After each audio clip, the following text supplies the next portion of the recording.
Seisame ajaloolise Säde seltsimaja ees, mis on Valga juugendarhitektuuri üks parimaid näiteid. See maja ehitati 1911. aastal Säde seltsi poolt. Valga linn hakkas hästi kiiresti arenema alates 19. sajandi lõpust, kui temast sai raudteede sõlmpunkt.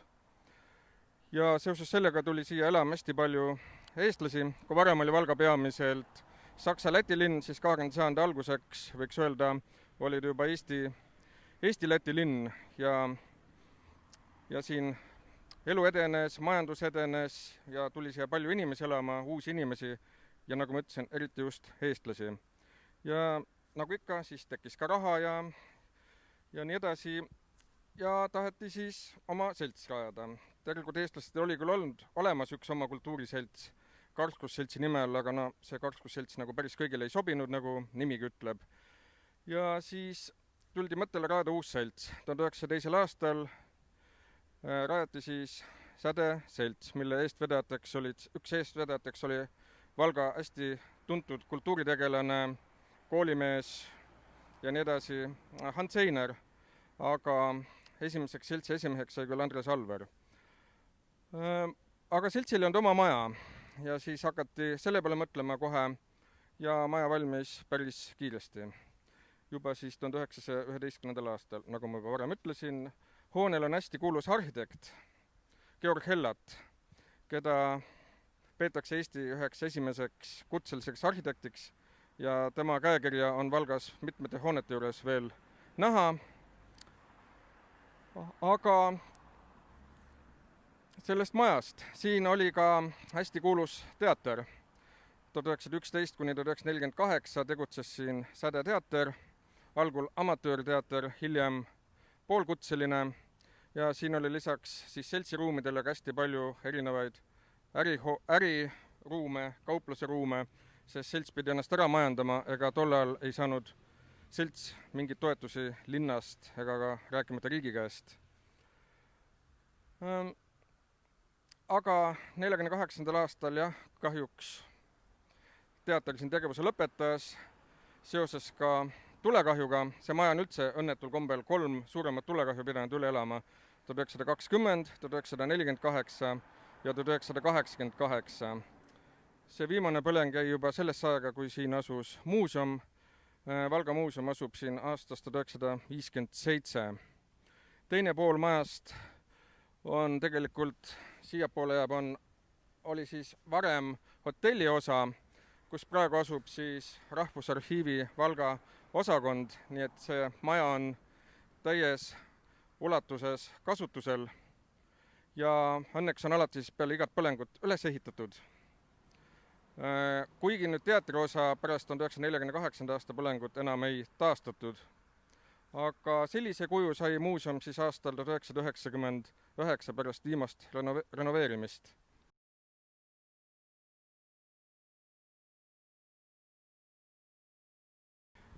Jõudsime Valga Tütarlaste Gümnaasiumi hoone juurde, mida rahvahulgas tänapäevani kutsutakse ka Marta Pärna majaks, mis näitab austust selle omaaegse kuulsa koolijuhi vastu. Maja ise tegelikult projekteeriti algselt haiglaks. Hoone on väga jälle Georg Hellati käekirjaga, kuigi ametlikult ei olnud tema selle hoone arhitekt. Ta võis olla küll ehitusjärelevalve inspektor sellele hoonele, aga ta sarnaneb väga Georg Hellati poolt projekteeritud Eesti üliõpilaste seltsi peahoonele Tartus, mida paljud kindlasti ka teavad, et samamoodi see puhas vuuk tellisest laotud hoone, valge krohvitud pindadega vaheldumisi. Ta on sellise nagu juugendarhitektuurile omane 5 osaks jaotatud ja jätab sellise madalama hoone, kui hoone tegelikult on. Nagu öeldud, juhtis seda kooli Marta Pärna, legendaarne koolijuht, üks esimesi Eesti naisdirektrisse ja ta oli selle kooli direktor aastatel 1908 kuni 1932. Tegu on väga kuulsast soost pärit isikuga. Tegu on siis meie rahvusliku ärkamisaja suurkuju Karl Robert Jakobsoni õetütrega. Ja kool on enamuse oma ajast olnud kogu aeg kasutusel koolimajana.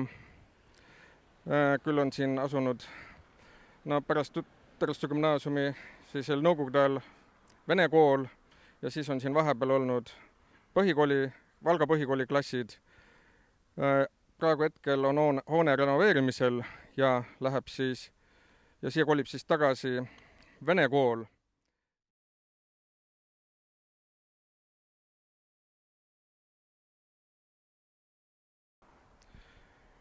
Seisame Müllersoni maja juures.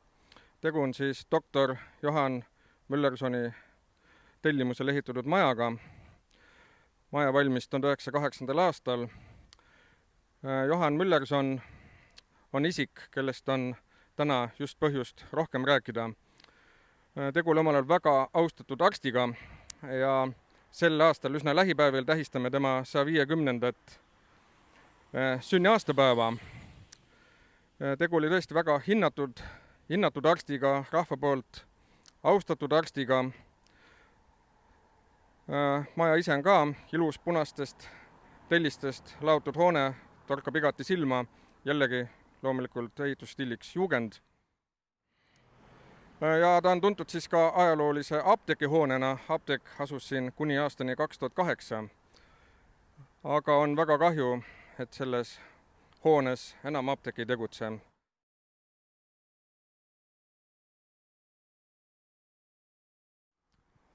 Seisame Valga Valge maja ees, nagu teda uhkusega kutsutakse.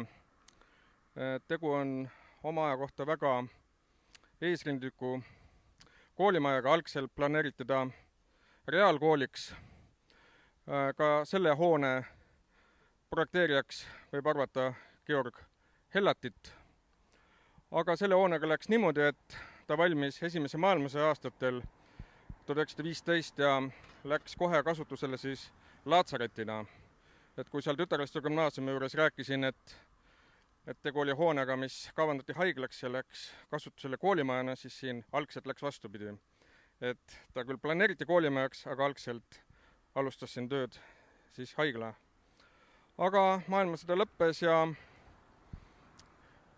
siis tast ikkagi sai koolimaja. Ja Valga poeglaste gümnaasium asus siia sisse aastal 1923. Omal ajal oli ta siis väga eesrindlik koolimaja keskküttega ja veel selle poolest eesrindlik, et siis õpetajate toad ja kõik sellised abiruumid asusid hoone otstes, keskel asusid siis siin õpperuumid. Ja on tõesti ka sellise veidi ka klassitsismi elementidega, neoklassitsism või nagu teda kutsutakse. Uksele on näha ka sellised sambamotiive, mis viitab klassitsismile. Ja on jällegi siis õnnelik hoone selles mõttes, et on enamus ajast olnudki kasutusel tõesti koolimajana. Siin ka nõukogude aja kasus siis siin küll keskkool ja siis vahepeal jälle põhikool Eesti ajal ja Eesti taasiseseisvumise järel. Ja praegu asub siin siis Valga riigigümnaasium ja asub ta tõepoolest siis väga väärikas ja ilusas hoones, ega teda ka muidu valgeks majaks ei kutsuta.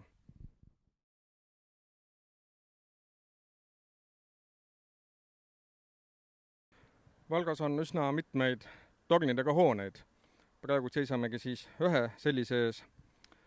Rahvahulgas kutsutakse teda lõvidega majaks. Selle maja lasi 20. sajandi algul ehitada Valga omaaegne tuntud hambaarst Julius Görz. Ja miks teda kutsutakse lõvidega majaks, et tõepoolest maja esifassaadi kaunistavad sellised uhked lõvimaskaroonid. Tegu oli väga sellised malehuvilise mehega veel ja dendroloogia huvilisega. Seetõttu on ka seal üleval näha maleruudustiku motiivi. See hoone aastal 2020 renoveeriti ja on omandanud sellise tõelise ilusa villa välimuse. nagu ta omal ajal ka oli, kindlasti ka kuulus omal ajal Valga ühtede ilusamate hoonete hulka ja kuulub nüüd ka praegu. Maja taga oli veel hästi ilus aed, kus oli hästi palju erinevaid taime- ja puuliike, aga tõepoolest väga ilus hoone ja seda tasub tulla lähemalt uudistama.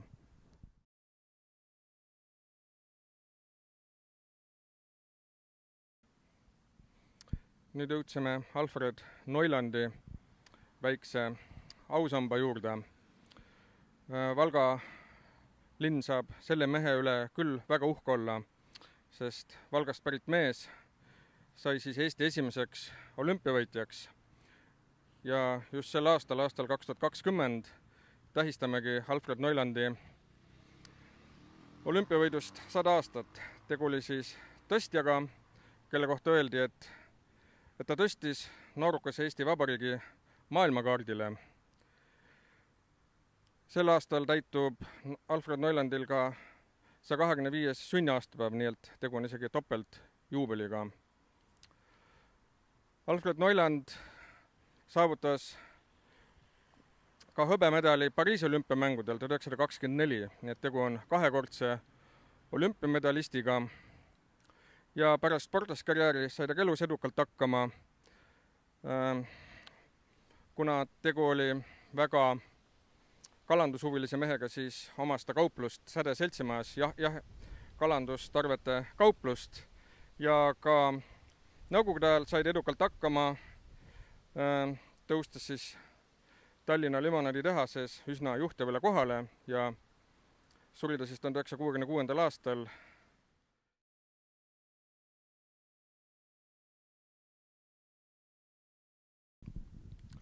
Minu selja taha siia jääb üks ilus pangahoone. Tegu on ajaloolise Saksa panga hoonega, mis valmis 1912. aastal. Sellel hoonel on näha juba jällegi neoklassitsismi tunnuseid, jällegi sellised sambad, ja võib jällegi öelda, et on tegu ühe Valga linna ilusama hoonega. Algselt oli ta siis nagu ma ütlesin, pangahoone, ja tolleaegse pankuri jõukust näitas näiteks see, et 3. korrusel asusid siis pangajuhi korter, kus siis kokku 12 toaga. Hoonel on läbi ajaloo õnneks säilinud, üle elanud ka Teise maailmasõja. Pärast sõda oli ta siis Vene sõjaväe kasutuses. Aga rahva hulgas tänapäeval kõige rohkem on ta tuntud ikkagi maavalitsuse hoonena. Eesti riigi taasiseseisvumisel asus sellesse majasse Valga maavalitsus ja tegutses siin kuni maavalitsuste likvideerimiseni 2018. aastal.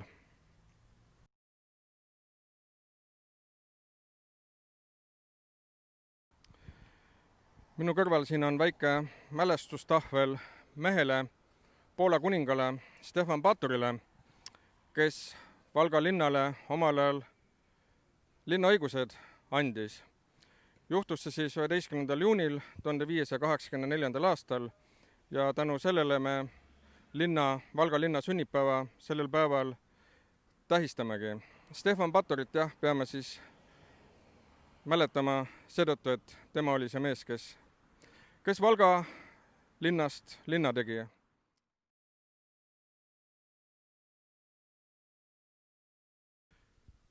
Minu selja taha jääb Valga raekoda. Ta on omapärane selle poolest, et on üks väheseid selliseid puidust raekodasid. Enamus raekodasid ikka Eestis on kivihooned. Valmis ta siis 1865. aastal, nagu näitab ka hoone katusel olev tuulelipp. Hoone on õnneks jällegi väga heas seisukorras. Ka siin mõningad aastad tagasi värskelt renoveeritud.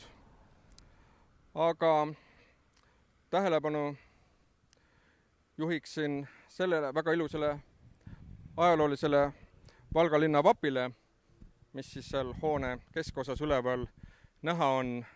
Valga linna vapp on ka väga vana, juba pärit aastast 1590. Selle motiivi andis siis andsid ka poolakad, et selline pilvest välja sirutuv käsi kõvera mõõgaga ja selline vapp siis linnale sellepärast, et siinse kandi elanikud olid paistnud silma erilise vaprusega võitluses venelaste vastu, sest tollel ka Liivi sõja aegadel ju Poola ja Venemaa olid ühed põhivaenlased. Aga selle maaga seoses tuleb rääkida Valga jaoks väga tähtsast mehest, kes siin majas töötas aastatel 1902 kuni 1917. Tegu on siis Johannes Märtsoniga, esimese Eesti soost linnapeaga mitte ainult Valgas, vaid kogu Eestis üldse. Valga oli esimene linn Eesti aladel, kus siis eestlased võtsid võimu baltisakslastelt üle. Tõsi küll, seda koos lätlastega oli siis Eesti-Läti ühine valimisblokk. Ja linnapeaks valiti siis apteeker Johannes Märtson. Et selle mehe üle võib Valga linn küll tõeliselt uhke olla. Ja antud ajahetkel tänapäeval asub siin siis Valgamaa külastuskeskus ja siin hiljuti pidas istungeid ka Valga vallavolikogu, aga pärast nüüd valdade ühinemist on see istungite saal jäänud natukene väikseks nende jaoks. Aga siin toimetatakse perekonnaseisutoiminguid ja väikestele lastele koos emadega antakse siis hõbelusikaid. Ja ühesõnaga hoone on tänapäeval ikkagi õnneks kasutuses.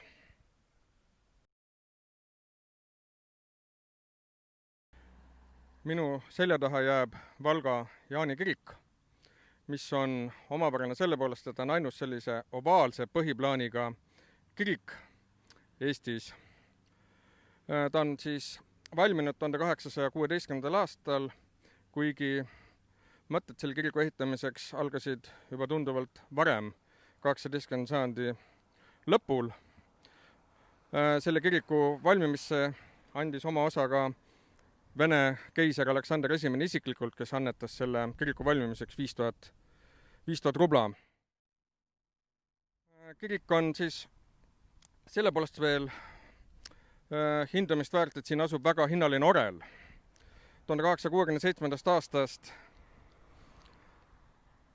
lasi siia ehitada oreli Friedrich Ladegast ja see orel on töökorras tänapäevani ja ta kuulub 201 parima kõlaga oreli hulka terves Euroopas. Ja seda oreli helisid olen ka tõesti ise kuulnud. No, ei ole küll selle ala spetsialist, aga kõlab tõesti hästi. Kirikut on siin järjest ka renoveeritud. Need tööd ei ole kaugeltki muidugi veel lõpule jõudnud. Aga ootame ja küll saab ka kogu kirik nii seest kui väljast veelgi ilusama näo.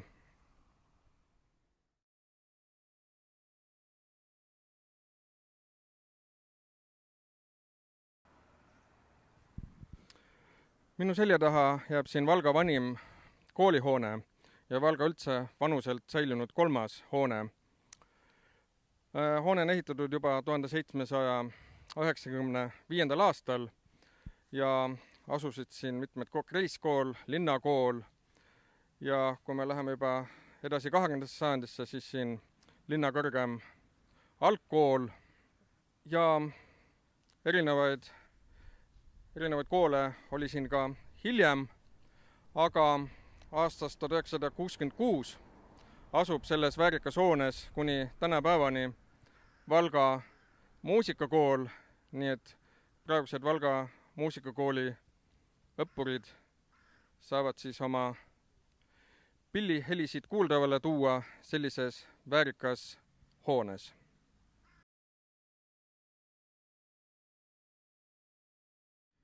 Minu selja taha jääb siin Valga 1 2 vanimast hoonest. Tegu on Kreisi ametiasutuste hoonega ja valmistas siis 18. sajandi lõpul 1787. aastal. Hoone valmimine on seotud sellega, et 1783. aastast sai Valgas kreisilinn, kui Vene keisrinna Katariina II moodustas siis uue kreisi. Kreis tähendab tänapäeva mõistes siis sisuliselt maakonda, aga tolleaegne kreis hõlmas enamus alasid tänapäeva Läti Vabariigi territooriumil, vaid Valga lähim ümbrus kuulus siis tänapäeva Eesti alade hulka. Siis asus siin erinevaid ametiasutusi, nii nagu kutsutaksegi kreisi ametiasutuste hoone, ja hiljem 19. sajandi keskpaigast alates asus siin siis vangla, nii et rahva hulgas on see hoone tegelikult tuntud kui vanglahoonena. Ja juba pärast teist maailmasõda asusid siin siis kooperatiivi laod. Hoone elas 2010. aastate keskpaigus 2015 üle ulatuslikud tulekahju, kui katus praktiliselt kõik hävis, aga selle hoone sai siis Valga linn pärast pikki võitlusi pärast seda tulekahju enda valdusesse ja pärast seda tema välisfassaad siis renoveeriti. Aga see hoone antud ajahetkel aastal 2020 ootab veel oma õiget rakendust, aga peamine on see, et ta vähemasti on nüüd sellises seisukorras, et on, mida siia sisse ehitada.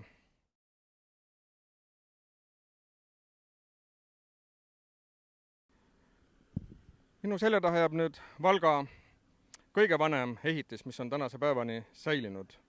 Vähemasti arvatakse, et koos kreisihoonega tegu on siis väikese kabeliga. On arvamus, et see kabel võidi ehitada tegelikult juba pärast Põhjasõda, aga siiski rohkem on arvamuse, et samamoodi Christoph Haberlandi projekti järgi ehitati siis 1780. aastatel. Ja Valga linnas tõepoolest ei olegi vanemaid hooneid.